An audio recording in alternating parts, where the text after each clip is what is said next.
em Atos capítulo 13, primeiro texto que nós vamos ler. Na realidade, o que eu quero fazer hoje de manhã aqui não é tanto uma pregação, mas é explicar como é que Deus age, explicar por que estamos aqui e o que deve acontecer.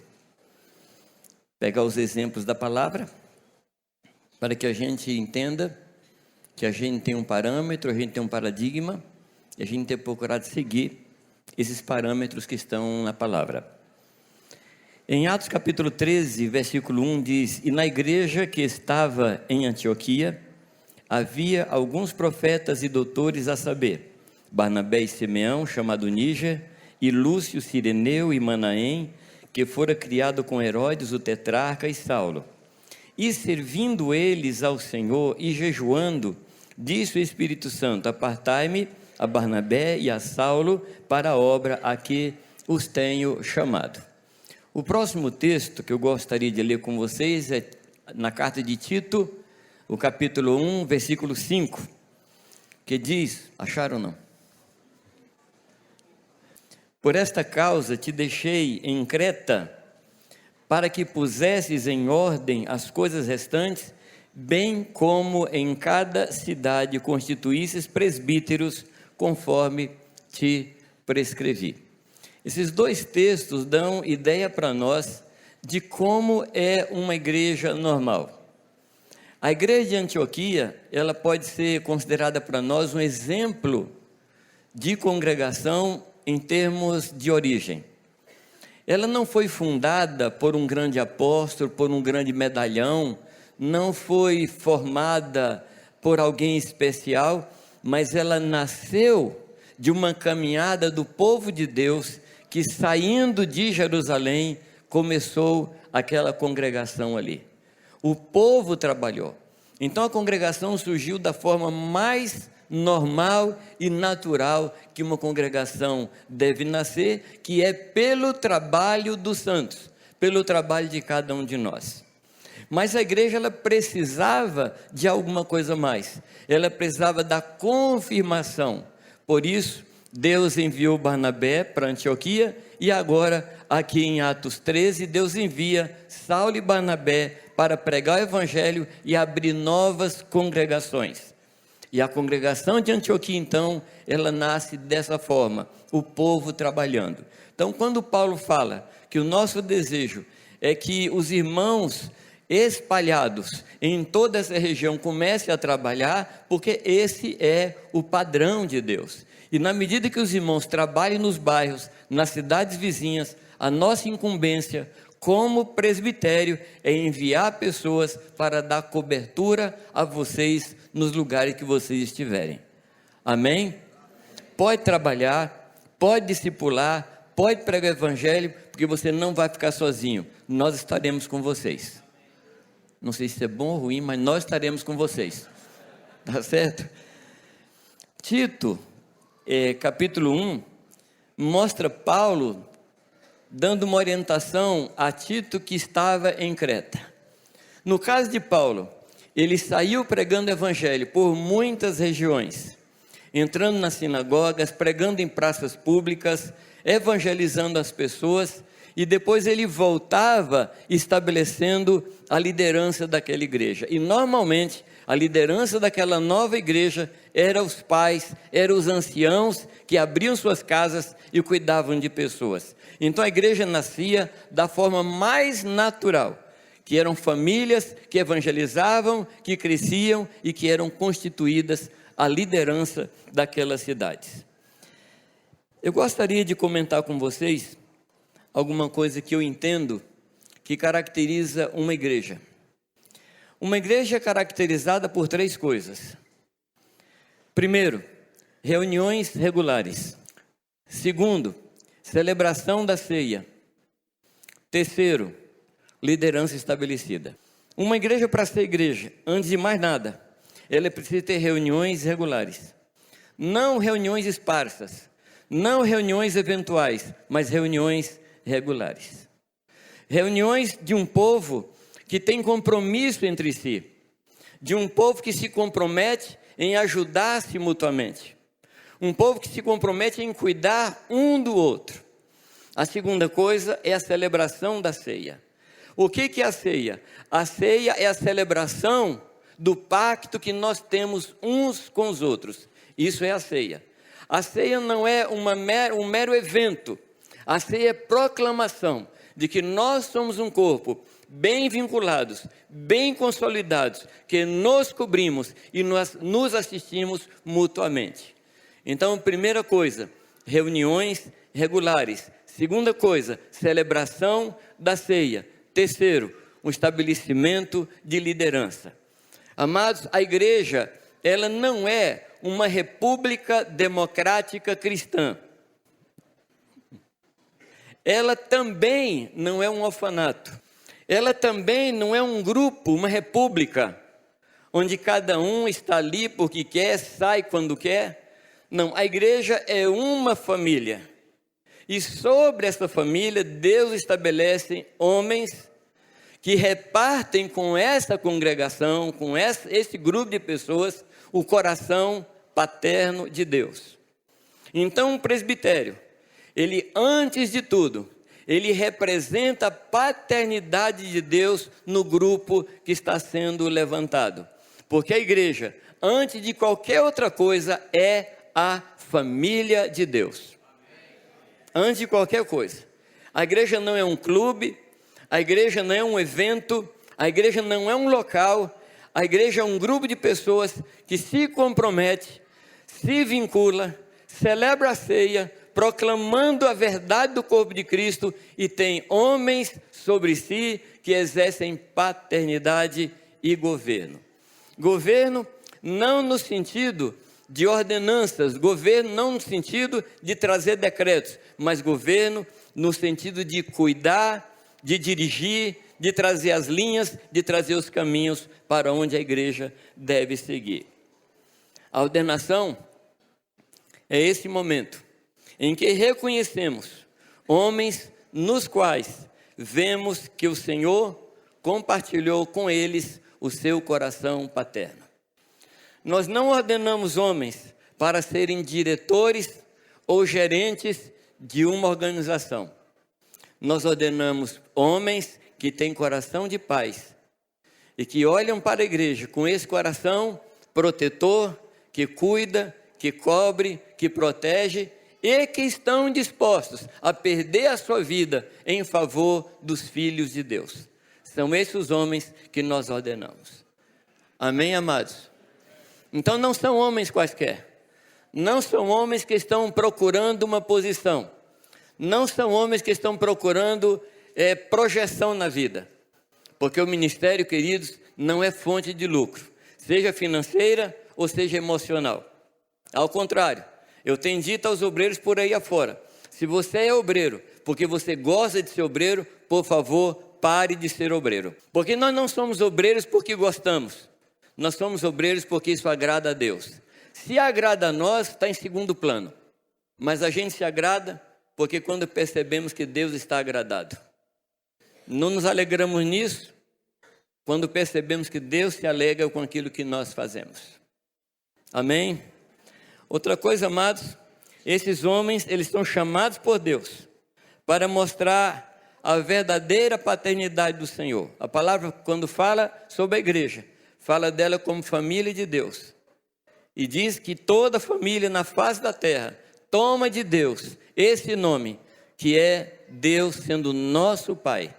E todo movimento na igreja de cuidado, de pastoreio, tem que ser no sentido de revelar o coração paterno do Senhor. Amém, amados? Todo movimento tem que ser nesse sentido. É primordial que cada um que levantou a mão aqui hoje de manhã, deixa eu ver quantos levantaram a mão de novo, e se você não levantou, quiser levantar nessa segunda oportunidade, eu também levantei minha mão. Eu gostaria de ser enviado também. Você levantou sua mão também? Nós vamos te enviar para Jundiaí. É primordial que nós que levantamos nossas mãos, compreendamos uma coisa: não existe autoenvio. Não existe eu quero ir e eu vou independente de quem queira me enviar ou não. Não existe. Hoje vemos uma anomalia no mundo evangélico. Pessoas que sentem alguma coisa e se enviam. Posso não. Pessoas que dizem, em meu nome, eu se me envio. Gente, se não fosse trágico, seria cômico. Ninguém faz a guerra às próprias custas. Ninguém vai se não for enviado. A carta aos Gálatas nos mostra um princípio muito interessante. No capítulo 1 da carta aos Gálatas, Paulo diz assim, quando aprouve a Deus revelar o seu Filho a mim, não consultei carne nem sangue, nem aqueles que eram antes de mim, mas parti sem detença para anunciar o Evangelho aos lugares onde ele ainda não havia sido anunciado. Ou seja, a revelação que ele recebeu, o dom que ele recebeu de Deus, lhe dava autoridade para sair.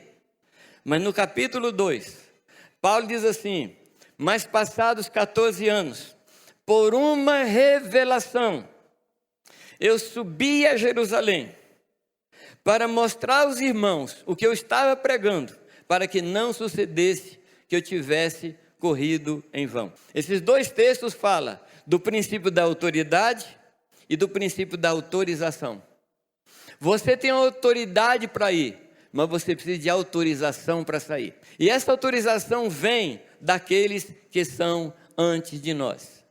A palavra ela é repleta de exemplos assim. Josué não podia ir sem Moisés. Eliseu não podia ir sem Elias. Samuel não podia ir sem Eli. Davi não podia ir sem Samuel. Salomão não podia ser o que foi sem Davi. A Bíblia é repleta. A Bíblia tem esse padrão. Eu não posso sair sem autorização. Meu amado, se você tem um dom de Deus, se você tem um ministério de Deus, você tem autoridade para sair. Você tem autoridade para proclamar. Mas um conselho, não saia sem pedir a bênção daqueles que estão sobre você.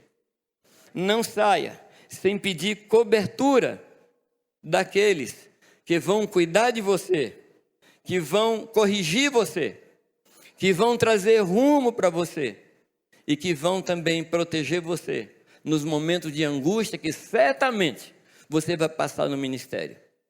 O ministério é uma fonte tremenda de alegria e gozo, mas as coisas que envolvem o ministério, muitas vezes, produzem tristeza, produzem dor, produzem agonia. E nós precisamos ter pessoas ao nosso lado e atrás de nós que nos sustentem naqueles muitos momentos que nós vamos querer desanimar. Aí você pergunta assim, mas Jamê, você desanima? Quase sempre. Normalmente às segundas-feiras. É muito comum. Então eu preciso de pessoas que estejam comigo para dizer, Jamê, vá em frente. Jamê, segue adiante. Jamê, não pare. O que é uma ordenação? E mais precisamente, o que é essa ordenação hoje? Indo mais do que Paulo falou, eu diria que essa ordenação é o resultado da oração que o Senhor Jesus nos mandou fazer em Mateus 9:38. Quem se lembra? A seara é grande e os trabalhadores são poucos. Rogai, pois, ao Senhor da seara que envie trabalhadores para a sua seara. Quantas vezes os irmãos da vila comercial pediram ajuda a Deus? Rogaram a Deus, Senhor, manda ajuda. Então, está aqui. Ordenação é resultado de oração. Você que levantou a mão, certamente tem gente orando, pedindo ajuda, e Deus está preparando o seu coração para você ir lá ajudar. Certamente. Quando o povo de Deus, lá no Egito, começou a clamar, Deus começou a preparar a resposta. E o nome da resposta foi Moisés. Muitas vezes a resposta da nossa oração são pessoas. E quem sabe, meu querido, você vai ser resposta de oração para muitos bairros, muitas cidades, muitas nações, muitos continentes. Amém? Diga no seu coração, Senhor, eu quero ser resposta de oração. Em segundo lugar, ordenar é colocar em ordem as coisas que estão fora de lugar. De acordo com a palavra de Tito, de Paulo para Tito. Por esta causa eu deixei em Creta, para que pusesse em ordem as coisas restantes, bem como em cada cidade estabeleceis os presbíteros. Colocar presbítero é pôr as coisas em ordem. Eu louvo a Deus pela vida dos irmãos da Vila Comercial. Louvo a Deus pela vida de vocês. E Deus está atendendo a oração de vocês. Pondo em ordem as coisas. E quando Deus põe em ordem as coisas, não é para bagunçar. É para ganhar velocidade para ir mais adiante. Amém? Às vezes você está desordenado e não dá para caminhar direito. E Deus fala, vem cá, vamos pôr em ordem. Agora você pode caminhar, você pode ir mais longe. Terceira coisa, amados. Ordenar fala exatamente de dar ordens. Fala de pôr em ordem, mas fala também de dar ordens. Quando Deus fala a Moisés, traz Josué à frente do povo para que eu lhe dê ordens. Para que eu lhe dê ordens. Então hoje eu gostaria que a gente desse ordens a Maurício. Que a gente desse ordens aos diáconos que vão ser ordenados. Que a gente desse ordens. Faça isso, faça isso, faça isso. Vai pensando nas ordens de Deus para eles. E na hora que você abraçar esses 3 irmãos no final, vai trazendo ordens. Olha, faz isso. Olha, não esquece disso. Eu tenho aqui uma lista de ordens, tá? Para vocês. Fica tranquilo que tem muito trabalho. A quarta coisa, a ordenação é o estabelecimento das colunas da casa de Deus. São essas pessoas, amados, que mantêm a casa firme e de pé. São essas pessoas que são o limite da casa. São eles que formam uma cerca, não no sentido de limitação, mas uma cerca de proteção sobre o povo de Deus. Talvez para você essa ideia de proteção não seja muito clara, mas eu me lembro de vários textos, mas vou falar só de um. Quando um homem de Deus que tinha um coração pastoral, assim que era extremamente saliente o seu coração pastoral, está fugindo de uma perseguição que demora 7 anos. Ele chega num lugar onde encontra um rebanho. Você está sabendo quem é, né? E ele encontra um rebanho, ele e os seus mais ou menos 400 homens. E esse homem chega com seus amigos, com seus colegas, com seus companheiros, e vê aquele rebanho ali, cuidado pelos seus pastores. Eles cercam esses homens e protegem. E o testemunho dessa proteção não é dada por aqueles que protegeram, é dada por um dos que foram protegidos. Porque em determinado momento acaba a comida desse homem chamado, acaba a comida e ele manda buscar comida na casa de, começa com Na, termina com Baal. Isso. Manda buscar comida na casa de Nabal. E o que Nabal diz? Literalmente, o texto no hebraico significa: eu não vou alimentar vagabundos. E Davi se enfurece e se levanta para matar Nabal. Graças a Deus pelas mulheres santas tipo Abigail. Qualquer dia desse eu vou pregar só sobre Abigail. Que mulher fantástica. Que mulher fantástica. Ela corre na frente e diz assim: Davi, não faz isso. Aquele homem é o que é. Quando ele morrer, as suas cinzas vão ser espalhadas como a palha do vento. Mas Davi, quando você morrer, você vai ser ajuntado ao feixe dos que temem ao Senhor. Ele diz: não haja segundo a natureza de Nabal, haja segundo a natureza de um príncipe de Deus. E por que ela faz isso? Porque um dos pastores correu para ela e disse: enquanto esses homens estavam ao nosso redor, não nos faltou nada. Nós não perdemos nenhuma ovelha, nenhum lobo entrou, nenhum urso atacou, porque esses homens serviram de muro ao nosso redor. Ministério pastoral serve de muro ao redor da igreja. Esse é o trabalho. Não limita, mas protege. São as colunas. A ordenação, ela é confirmada pela imposição de mãos. Não há ordenação sem imposição de mãos. Por que imposição de mãos? Quando se impõe as mãos, a graça, os dons, os ministérios que estão nas pessoas que impõem as mãos, são compartilhados, são repartidos com aqueles que recebem a graça.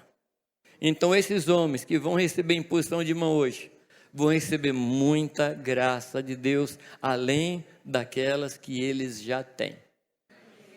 Então assim, olha, abra a boca do vaso, que vai chegar muita graça sobre vocês. A ordenação, ela traz ministérios, ela traz dons. Paulo fala a Timóteo, não te faças negligente com o dom que há em ti e que te foi concedido pela imposição das mãos do presbitério. E tem outros textos que falam imposição de mãos, mas eu não vou ler aqui. A palavra de Deus, ela tem dois ofícios. Ela mostra que a igreja tem dois ofícios. O primeiro ofício é o ofício do presbítero. O segundo ofício é o ofício do diácono. Qual é o trabalho do presbítero? Em muitas congregações, presbítero, bispo, pastor, evangelista, obreiro, são cargos de uma carreira hierárquica. Sem nenhuma crítica a nenhum grupo, eu digo a vocês que a palavra não dá essa ideia de hierarquia, de posição. Ao contrário, como Paulo falou aqui, cada um de nós que é ordenado passa a ter o privilégio de ser servo do povo de Deus. Não dominadores do povo de Deus, mas servo do povo do Senhor. E um presbítero é um ancião. Presbítero é um ancião. Ancião não necessariamente em termos de idade, mas ancião em termos de experiência. Alguém que é experiente e que também foi experimentado. Não basta ser experiente, Maurício, mas tem que ser experimentado. E você foi. Você passou por muita experimentação de Deus. Em muitas situações, Deus pôs você no cadinho dele. Cadinho é aquela vasilha onde se põe o ouro e põe-se fogo nessa vasilha para derreter o ouro. Isso faz parte para que toda impureza saia e fique só a natureza de Deus. Amém, amados? Então, quando você estiver sendo provado, levanta a mão e diga, Senhor, muito obrigado, porque daqui vai sair coisa melhor. Deus só queima o que atrapalha. Algum amém por aí? Não? Obrigado. Qual é o trabalho do presbítero? Em primeiro lugar, o trabalho do presbítero é estar diante de Deus para receber do coração do Senhor. Nós não podemos tocar na igreja de Deus sem ter o coração de Deus conosco, sem ter o mesmo sentir de Deus, sem ter a mesma percepção de Deus, sem ter o mesmo sentimento que Deus tem a respeito do seu povo. Então a primeira tarefa do presbítero é estar diante de Deus, numa atitude de oração, numa atitude de expectativa, numa atitude de busca de Deus, para receber do coração do Senhor. Segunda coisa, dedicação à palavra. Para quê? Para receber da mente de Deus. Na oração, no estar diante de Deus, nós recebemos do coração do Senhor. Na palavra, nós recebemos da mente de Deus. Essas são as duas principais e primordiais tarefas e funções de um presbítero.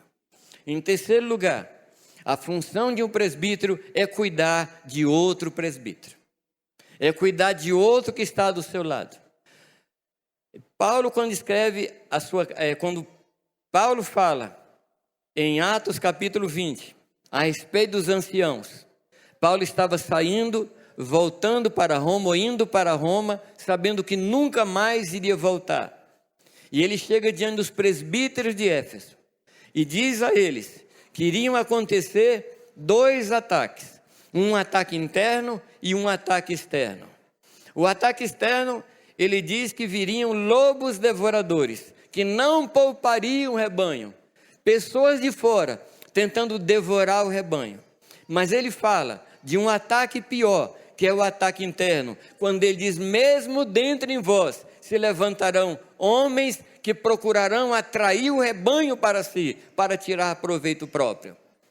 E eu penso no coração de Paulo, o que ele sentia, porque ele estava diante de homens com os quais ele andou 3 anos e meio, cuidando todos os dias, ministrando, ensinando, e ele prevendo o que iria acontecer, sem poder fazer nada, Ele ia embora, mas ele falou aos irmãos: cuide um do outro, para evitar que homens perversos se levantem no meio um do outro. Queridos, uma das funções do presbitério é cuidar da minha vida, para perceber quando eu prego, se eu estou começando a me desviar, para perceber minha vida com Irani, para perceber momentos que eu me afaste dela, para perceber minha vida com meus filhos, para saber se eu estou errando com eles. A primeira tarefa do presbitério é cuidarmos uns dos outros.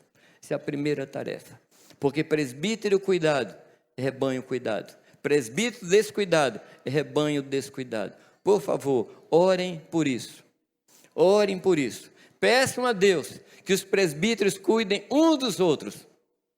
Se você não orar, sendo movido por uma visão, por favor, ore pelo menos por egoísmo. Desculpa, brincadeira. Porque se eles forem bem cuidados, vocês serão bem cuidados. Eu estou vindo de Ourinhos, estou vindo de Agudos, amanhã eu vou para Marília, para sentar com presbíteros, para dizer como eles devem ser, para que os rebanhos sejam bem cuidados. E nós precisamos disso. A quarta coisa, cuidar do povo, atender pelo povo, assistir o povo, transformar o povo de um povo religioso em um povo formado por discípulos de Jesus Cristo. Essa é a nossa tarefa. Esses são os trabalhos ou as tarefas dos presbíteros. Qual a tarefa dos diáconos? Também nas denominações, nas religiões, as pessoas tomam os diáconos e colocam esses homens para cuidar de coisas naturais, comprar cadeira, comprar cimento, organizar o culto.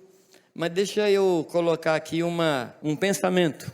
Quando os diáconos são ordenados, ali em Atos capítulo 6, eu quero lembrar vocês que a igreja, naquele momento, não tinha prédios, não tinha cadeira, não comprava cimento. Eu digo que a igreja era só igreja, não tinha igreja.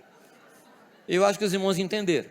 Então, se não tem igreja com I bem minúsculo, só tinha igreja com todas as letras grandes, então de que cuidava o diácono? Da igreja, do povo. Se fosse para cuidar de coisas naturais, a exigência não seria a exigência que se fez. Que era o que, amados? Homens de boa reputação, cheios do Espírito e cheios de sabedoria. Se fosse só, não que não seja coisa importante, para distribuir pão para as viúvas, eles precisariam somente de duas características. Quais seriam? Ser honesto e saber matemática. Ser honesto para não levar pão para casa. E saber matemática para distribuir corretamente. Mas eles colocam aqui, elejam 7 homens. Que tipo de homem? Boa reputação, cheio do Espírito Santo e de sabedoria. Isso fala que o trabalho deles não era um trabalho natural, era um trabalho espiritual. Agora, o que é que aconteceu para que houvesse a necessidade da ordenação dos diáconos? Houve uma grande murmuração no meio do povo de Deus. E só uma curiosidade, é a única vez em toda a Bíblia que o povo de Deus murmura e Deus não faz cair enxofre, abre a terra, castiga o povo. Por quê? Porque o problema é que os presbíteros estavam errando, não fazendo aquilo para o que Deus os havia chamado, que era estar diante de Deus, buscando o coração de Deus e buscando a mente de Deus. Então o diácono é levantado para permitir que os presbíteros cuidassem desta área. Não foi a primeira vez que aconteceu na história. Aconteceu com Moisés, quando Jetro chega no meio do povo do Senhor, encontra Moisés na porta da tenda da congregação, e ele, trazendo a esposa e os filhos de Moisés, pergunta a Moisés: o que é que você está fazendo? E Moisés diz assim: eu estou ouvindo o povo. Para a gente entender a dimensão, eu preciso falar aqui em termos de números. Você faz ideia de quantas pessoas Moisés estava ouvindo? Pode usar esse dom que Deus deu aqui dentro assim, pode usar. Olha, preparados para a guerra, saíram do Egito, mais ou menos 600 mil homens. Havia um outro tanto como esse, que era um misto de gente, que não era nem judeu, nem egípcio. Vamos pensar que cada um deles tivesse só uma mulher. Vamos pensar que cada um só tivesse um filho. Era uma congregação de mais de 3 milhões de pessoas. Mas para facilitar minha conta, eu pensei que Moisés teria um ministério machista, para facilitar, não por ideologia, e ouvisse somente os homens. Então, congregação bem menor, só de 600 mil pessoas. Dá para cuidar, não dá? 600 mil. E que ele distribuísse senhas para esses homens. Gente, eu fiz as contas, tá? Eu tenho essas loucuras.